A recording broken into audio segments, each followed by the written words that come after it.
Olá, mais uma vez aqui no programa falando de processo 365, desta vez para falar sobre a problemática em torno da preclusão consumativa.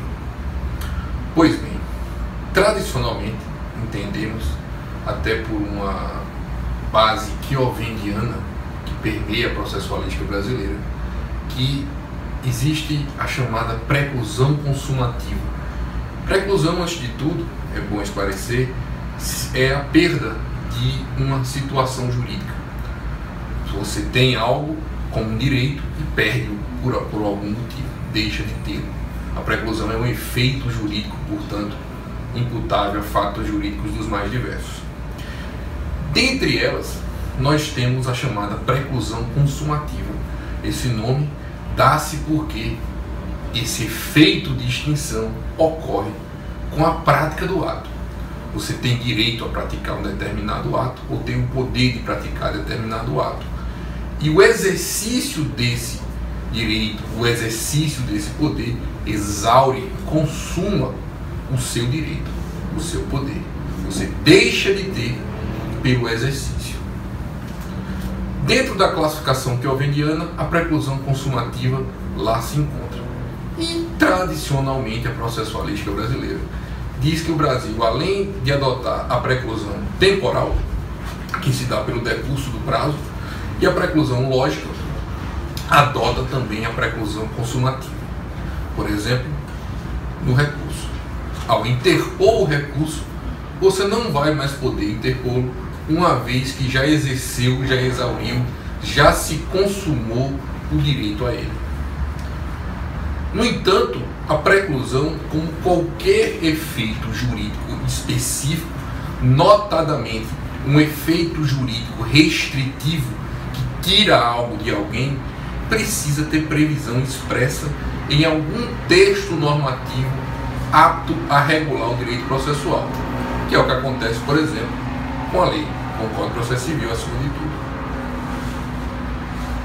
Se bem pensadas as coisas, nós não tínhamos, no que tange aos atos da parte, como o ato de recorrer, como o ato de contestar, uma previsão expressa sobre preclusão consumativa.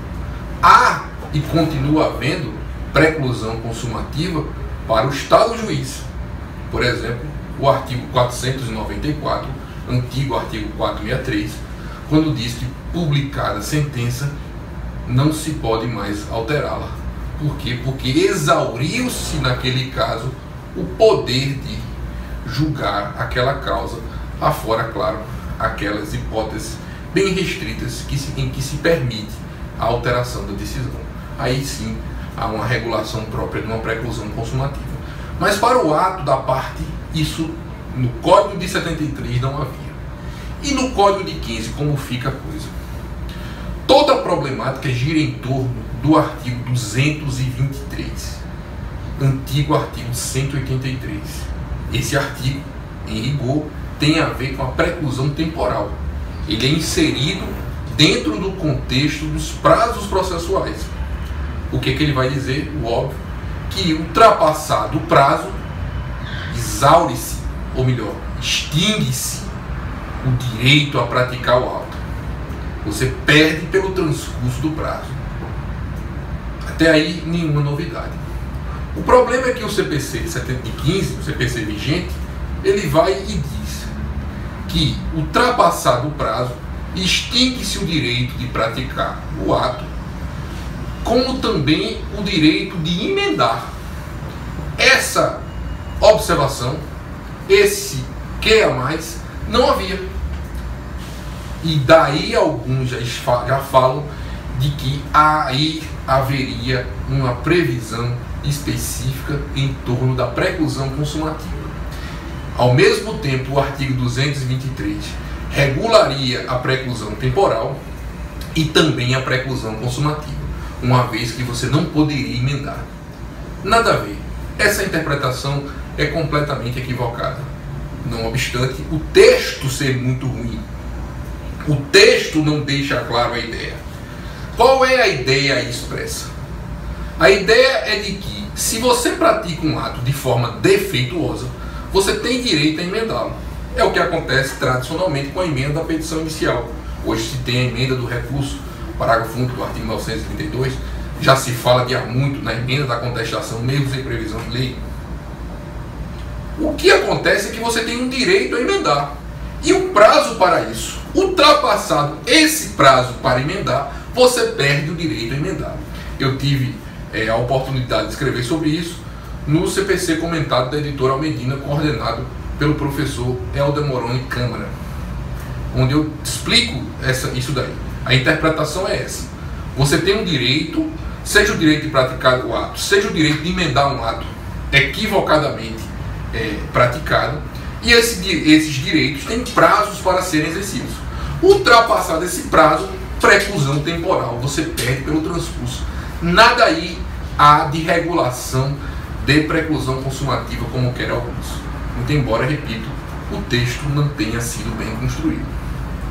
Então, como é que ficamos?